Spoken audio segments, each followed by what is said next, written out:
गौतम बुद्ध नगर के रब्बूपुरा कस्बे क्षेत्र के गांव अच्छेपुर में गणतंत्र दिवस के शुभ अवसर पर पूर्व सैनिक सेवा सम्मान समिति के एक्सिस सर्विस सैनिकों ने राष्ट्रीय ध्वज फहरा करके और राष्ट्रीय गान गा करके इस महापर्व को बड़े ही शानो शौकत से मनाया। इस शुभ अवसर पर अध्यक्ष कप्तान राजेंद्र सिंह गौड़, कर्नल हरीश सिंह भाटी, सूबेदार गजेंद्र सिंह बिजेंद्र, फौजी हवलदार अशोक सिंह सूबेदार, शक्ति सिंह ठाकुर, त्रिलोक सिंह, प्रधानाचार्य ठाकुर राजवीर सिंह, भारतीय अन्नदाता किसान यूनियन के राष्ट्रीय अध्यक्ष ठाकुर हीरा सिंह और समस्त अतिथिगण मौजूद रहे और भारत माता के जयकारों के साथ अपनी आवाज बुलंद की। इस शुभ अवसर पर कर्नल साहब ने बताया कि जिस तरीका से फौजी सरहद पर रहकर के देश की रक्षा करता है, पूर्व सैनिक सेवा सम्मान समिति के रिटायर सैनिक देश में रहकर के भी देश की रक्षा करते हैं। टुडे न्यूज़ 24G के संवाददाता गुल हसन जायसवाल।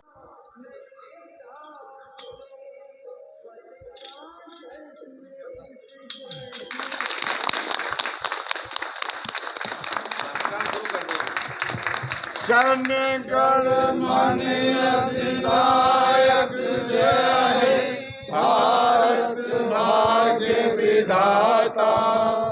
पंजाब सिंध गुजरात मराठा, द्राविड़ उत्कल बंगा, विंध्य हिमाचल यमुना गंगा, उछल चलत तिरंगा। तब शुभ नाम जय हे, भारत भाग्य विधाता जय हे। भारत माता की जय, इंडिया माता की जय, भारत माता की जय। जय जवान जय किसान, जय जवान जय किसान, जय जवान जय किसान। वंदे मातरम, वंदे मातरम, वंदे मातरम। नमस्कार, गौतम बुद्ध नगर आप देख रहे हैं टुडे न्यूज़ 24G के, और मैं आपके साथ गुलेशन जायसवाल। आज हम आए हैं गांव अच्छेपुर में, जहां पर पूर्व सैनिक सम्मान समिति के जो एक रिटायर फौजी होते हैं, आपको बता दें ऑन सर्विस जब फौजी देश की रक्षा करता है, लेकिन यहां पर कुछ सैनिक ऐसे भी होते हैं हमारे भारतवर्ष में कि जो देश की सेवा करने के बाद में जब सर्विस समाप्त हो जाती है, तब वो अपने देश में अपने घर पर रह के भी यहाँ समाज सेवा करते हैं और देश की रक्षा करते हैं। आइए हम बात करते हैं, हमारे साथ में कर्नल साहब हैं जी। सबसे पहले हमारे चैनल में आपका स्वागत है। जिस तरीका से एक फौजी सरहद पर देश की सुरक्षा करता है, लेकिन पूर्व सैनिक के दिलों में और दिमाग पे वही जज्बा, वही हिम्मत रहती है, क्या कहना चाहोगे? देखिए, हमारी जो ट्रेनिंग होती है वो एक अद्भुत ट्रेनिंग होती है। उसमें हम जाति प्रथा ऐसी हल्की बातें हमको सिखाई नहीं जाती हैं, और इतने लंबे समय तक सेना में काम करते करते हम लोगों की एक आदत बन जाती है कि हम रिटायरमेंट होने के बाद भी हम वही रहते हैं, कोई बदलते नहीं हैं। आज मैं इनको बोलूं, जो जिस तरह से हम लोग बात करते हैं, सभी तकरीबन एक जैसी ही बातें करते हैं फौजी। अगर सिविलियनों को अलग करिए, हम सब एक जैसी ट्यूनिंग में बात करना शुरू कर देते हैं। अगर मैं इनको बताऊंगा कि ये काम करना है तो वो 10 बजे तक करना है, तो 9:55 पर वो कंप्लीट हो जाएगा। ये हमारे अंदर एक जज्बा होता है, एक सिखलाई होती है। तो ये कोई नई बात नहीं है हमारे लिए, नॉर्मल है हमारे लिए, एक हमारी हैबिट है ये। आज गणतंत्र दिवस के मौके पर जो क्षेत्र में गणतंत्र दिवस है, तो इस गणतंत्र दिवस के मौके पर देश के लोगों को, किसानों को क्या संदेश देना चाहूँ? मैं यही संदेश दूंगा कि देखिए, अभी देश जो है अच्छे रास्ते पर चल रहा है। देश की जो कमान है बहुत अच्छे लोगों के हाथ में है। इसमें अगर मैं कहूँ, बांग्लादेश का मैं अभी उदाहरण दिया था कि थोड़ी सी गलती से बांग्लादेश जो है, जो हमारा मित्र था, दुश्मन बन गया। आज हिंदुओं की क्या हालत है वहाँ पर। और मैं बता रहा हूँ आपको, अगली साल अगर हम बात करते हैं तो ये देश बांग्लादेश 3 हिस्सों में होने की पूरे कगार पर है। ऑलरेडी एक हिस्सा हो चुका है। तो मैच्योर सरकार का होना बहुत ज़रूरी है। छोटी छोटी बातों को भूल करके हमको बड़े दायरे में सोचना होगा सैनिकों को, और सैनिक उसमें एक बहुत बड़ा रोल अदा कर सकते हैं। वही बात मैंने आज पहले अपने स्पीच में भी कही थी कि बहुत ज़रूरी है कि हम मैच्योरली बिहेव करें। वैसे सैनिक वैसे ही डिसिप्लिन्ड होते हैं, साथ में मिलकर के, समाज के साथ मिलकर के सच्ची बात कहें, झूठी अफ़वाहों में ना फैलाएँ। ये हमारे लिए आज के समय बहुत ज़रूरी है। जी, क्या नाम है आपका? राजेंद्र गौड़।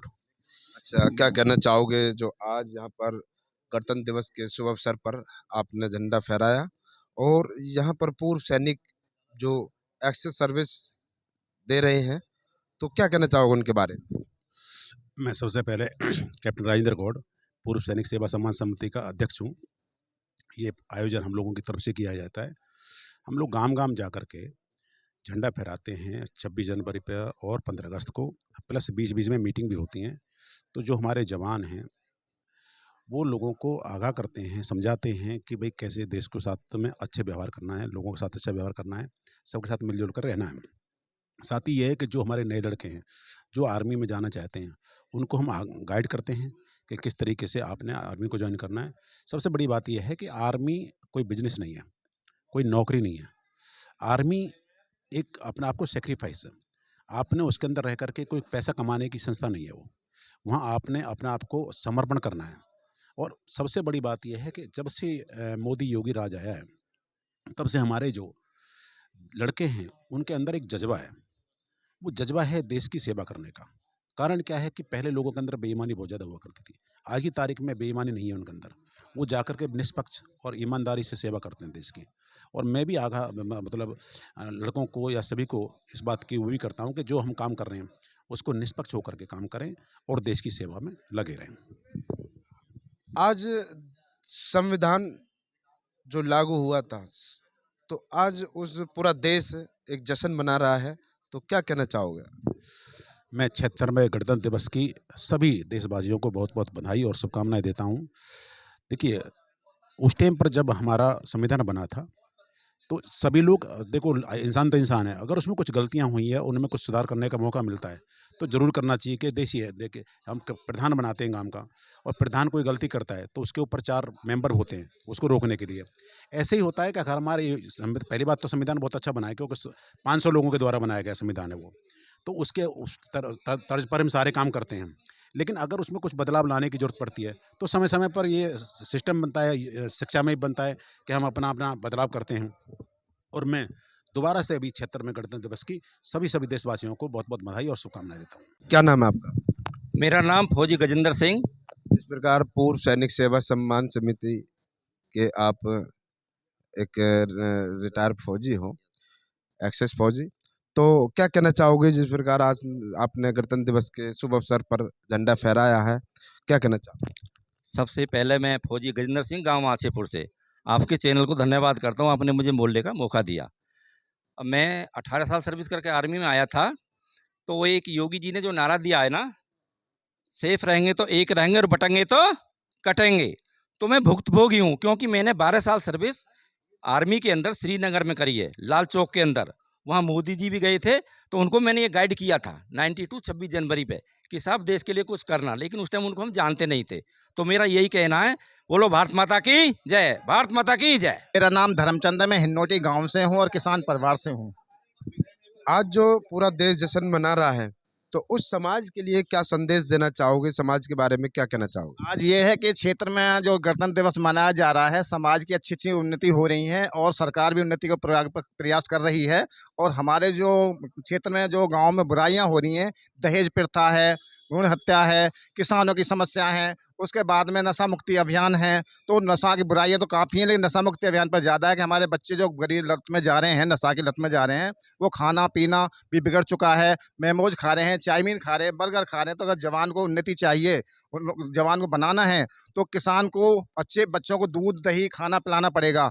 लेकिन जब वो जवान जब ही तो बन के जाएगा, वो लड़ेगा, मरेगा, युद्ध करेगा, खेलेगा। लेकिन आज हमारी क्या हो रहा है, छोटे-छोटे बच्चों को देखिए, चाउमीन, बर्गर, इडली, डोसा, समोसा खा रहे हैं। तो हमारे ये न्यूट्रिशन प्रोडक्ट नहीं मिल रहे हैं, जो हमें प्रोटीन, फाइबर, विटामिन्स मिलने चाहिए, वो नहीं मिल रहे हैं। और मैं आपको अपनी बात पे विराम देता हूँ और गणतंत्र दिवस के क्षेत्र में आज के प्रोग्राम में सबको हार्दिक बधाइयाँ। देखिए, हमारे साथ में भारतीय अन्नदाता किसान यूनियन ठाकुर हीरा सिंह जी हैं। आइए बात करते हैं जी। आज यहाँ पर गणतंत्र दिवस के शुभ अवसर पर झंडा फहराया गया है और पूर्व सैनिकों के बारे में जिन्हों के अंदर आज भी जज्बा है देश की रक्षा करने के लिए, क्या कहना चाहोगे?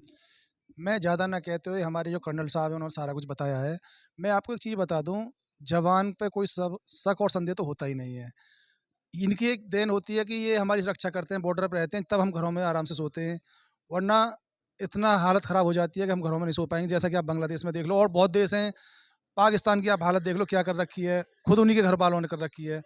तो हमें तो अपनी सेना पे इतना गर्व है, उसमें कोई शक और संदेह किसी को भी नहीं होनी चाहिए, किसी भारतीय को नहीं होना चाहिए। मुझे ही क्या, जो शक करे, हम कोई किया मगर वाले नहीं हैं। हमारी जो सरकार, हमारी जो फौज हैं, वो हिंदुस्तान की नहीं विश्व की टॉप मोस्ट फौज है, आर्मी और ये जितनी हमारी कोर है। आप राष्ट्रीय अध्यक्ष हो भारतीय किसान यूनियन के, जिस प्रकार एक नारा देते हो आप कि जय जवान जय किसान, जय जवान पहले और किसान बाद में, तो बड़े ही अच्छा सम्मान देते हो, इस पर जरा रोशनी डालोगे? देखिए, जय जवान जय किसान का नारा एक खाली हमारा संगठन नहीं, सभी दे रहे हैं। और जवान पहले सम्मान देने का मतलब ये है कि हमारे लिए सबसे सर्वोपरि है तो जवान। जवान ही के कारण है कि आज हम सब सुरक्षित हैं, मैं अभी बता रहा था। और जवान कोई बाहर से नहीं है, वो भी हमारे चाचा ताऊ भाई बहन या छोटा भाई है, हम में से ही निकल जा रहे हैं। वो हमारे लिए हर चीज़, अपने परिवार को छोड़ के इतने लंबे समय के लिए अपने परिवार को त्याग देते हैं और बर्फ़ों में रहते हैं। मैं देखता हूँ मेरे घरों में फ़ौजी हैं जो बर्फ़ में चले जाते हैं तो उनके पैर की उंगलियां होती हैं बेकार हो जाती हैं, कभी गल जाती हैं। किसके लिए खड़े हैं वो? तो हम एक छोटा सम्मान हम हैं कि मुंह से बोल रहे हैं, वो तो हमारे लिए अपना सब कुछ न्योछावर करते हैं और शहादत भी दे के आते हैं। देखते हैं कि वो हमारे लिए सब चीज़ त्याग के और कफन में लपेट के आते हैं। तो ये हमारे लिए एक ये छोटा शब्द कहेंगे कि हम उन्हें पहले सम्मान देते हैं, हमारे लिए में दिल में उनसे ज़्यादा घनी इज्जत है। देखिए, काफ़ी बातें यहाँ पे हुई हैं। गांव आचेपुर में जिस प्रकार पूर्व सैनिक यहाँ पर तिरंगा फहराया था और बड़े ही शान से यहाँ पर भारत माता के जयकारे बोले गए और राष्ट्रीय गान भी यहाँ शुरू किया था। तो टुडे न्यूज़ 24 जीके के साथ लाइक करें, कमेंट करें। मैं आपके साथ गुलेशन जायसवाल, नोएडा। आप अपने बच्चों को मोबाइल से दूर रखें। अगर मोबाइल में अगर वो इस्तेमाल भी कर रहे हैं तो वो जो है क्या इस्तेमाल कर रहे हैं, इस पे आप सभी लोग नजर रखें, मेहरबानी करके। तीसरी बात जो बहुत ही इम्पोर्टेंट है कि हमारे देश में और हमारे इस क्षेत्र में जो है जिस तरह से विकास हो रहा है और इजी मनी आ रहा है, जो हमारे पुरखों ने बहुत मेहनत कर कर के जैसे तैसे ज़मीनें बचाई थी, आज उन हमारे लोग या हमारे बच्चे उसका मुआवजा उठा रहे हैं, लेकिन उसका ठीक तरह से इस्तेमाल नहीं कर रहे हैं। अब आप सोचिए कि अगले एक पीढ़ी बाद, दो पीढ़ी बाद इसका क्या होगा। तो बहुत सोच समझ के जिम्मेदारी से हम सबको इस पैसे को इस्तेमाल करना चाहिए, नहीं तो 3 से 4, 5 साल बाद, 10 साल बाद ये पैसा सब खत्म हो जाएगा और हम यहाँ पर एक सर्विस क्लास की तरह रह जाएंगे। हम यहाँ की जितनी भी सोसाइटी बनेंगी उनके घरों में जा जा करके काम किया करेंगे। कोई गाड़ी धोएगा, कोई किसी की लेबर करेगा, कोई पेंट करेगा। तो इससे बचने के लिए बहुत ज़रूरी है कि हम अपने पैसे को किसी कही सुनी बात पे ना लगाएं। ज़मीन का पैसा बेटर है, ज़मीन में लगाएं तो बहुत ही अच्छी बात है। अदरवाइज आप सोचो इधर लगा दूं, उधर किसी की कहीं पर लगा दूं, आपका ये पैसा हाथ से निकल जाएगा। ये मेरी 2 ही बातें थी। अब तीसरी सबसे बड़ी इंपॉर्टेंट बात ये है, अपनी आने वाली पीढ़ी पर खर्च करिए, पढ़ाई पर, शिक्षा पर खर्च करिए जितना आप कर सकते। शिक्षा पर खर्च नहीं बोलूँगा उसको, शिक्षा में निवेश करिए, मैं ये कहूँगा। तो 26 जनवरी के इस महापर्व पर सभी के लिए हार्दिक शुभकामनाएं और धन्यवाद। मित्रों, बात यह है कि जो इस तिरंगा को पराया समझता है, जो इस तिरंगा को परंगा समझता है, पराया समझता है, मैं कहता हूँ वो या तो देश छोड़ जाए, नहीं तो देश हित में काम करे और जाति बिरादरी और देश को लूटना छोड़ जाए। जो किसान नेता और जो हमारे क्षेत्र के हैं और आचेपुर गांव के लोग आए हुए हैं, हम सभी का उनका हार्दिक अभिनंदन करते हैं। और हम चाहते हैं, गुलामी हम क्यों हुए थे? गुलामी का कारण था कि हम बटे हुए थे और हमारा जो पूरा भारतवर्ष था पूरा एक था और हम भारत के नाम से ही जाने जाते थे। आज क्या हुआ कि जब हमारे लोगों में बंटवारा हो गया, हमने एक तानाशाही राजनीतिक शासन, अंग्रेज़ों ने शासन किया, मुसलमानों ने शासन किया, हमारा देश गुलामी की जंजीर में जकड़ा गया। तो जब संविधान की बात आई कि हम आज़ादी कैसे हों, युद्ध कैसे लड़ें, अंग्रेजों ने, वीरों ने, हमारे सामने शहीदों ने अपनी कुर्बानियाँ दी। सुभाष चंद्र बोस जैसे पार्टी प्रोग्राम है, मैं सैनिकों को भी बहुत बहुत धन्यवाद दूंगा कि जो हम जैसे किसानों को भी अपने साथ शामिल किया, और हमारे जो कर्नल जी हैं, इन्होंने अपने बिजी समय से हमारे लिए, सभी के क्षेत्र के लिए समय निकाला। मैं बहुत बहुत आभारी हूँ हमारे साहब ने कि किसानों को मिसगाइड किया जाता है कि जो एमएसपी पे धरना चला था। कर्नल जी, मैं बताऊं, संगठन सब तरह के होते हैं और हर तरह की राजनीति चल रही है। आजकल संगठन नाम के संगठन रह गए। राज तो ये है कि मुझे नाम करना है, सरकार को नुकसान हो, देश को नुकसान हो, उससे कोई फायदा नहीं, और सबसे पर्सनल चॉइस होती है। तो ज़्यादा मैं कहता हूँ हमारा संगठन, मगर एक चीज़ मैं आपको बता दूँ, हमने एक चीज़ लेके चले हैं कि ये संगठन है जो भारतीय अन्नदाता किसान यूनियन का, ये कभी भी कोई ऐसा काम नहीं करेगा जिससे देश को क्षति पहुंचे, क्योंकि हमारी आवाज़ को शायद गांव में लोग ये समझते हैं कि संगठन है, गांव तक ही है, कोई सुनता नहीं है। और मीडिया, सोशल मीडिया के बाद विदेश में भी बातें सुनी जाती हैं।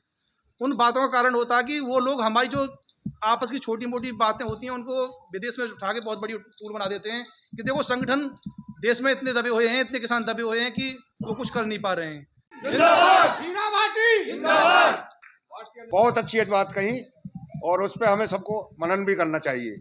आगे ये देखना है हमें कि किसान यूनियन का जो संगठन है वो प्लस ये फौजियों का जो संगठन है वो दोनों मिलकर एक होकर चलेंगे।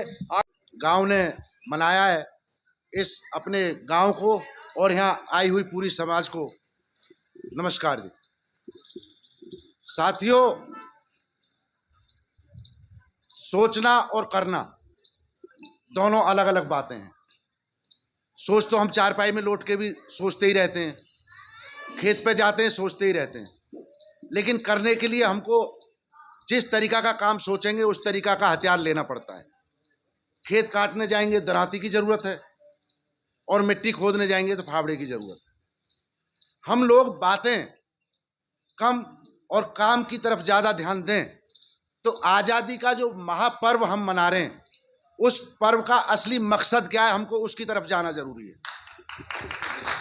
उसका मकसद है कि हम अपने आप को आज़ाद महसूस कैसे करा सकते हैं। आज भी बहुत लोग हैं जो गुलामी के नीचे ही जी रहे हैं, जिनको समाज में बोलने नहीं दिया जाता है, जिनको समाज में आगे नहीं आने दिया जाता है, जिनकी बात नहीं सुनी जाती है, उनको मैं आज भी गुलाम ही मानता हूं। हमको सबसे पहले अपने गांव की गुलामी को दूर करना होगा।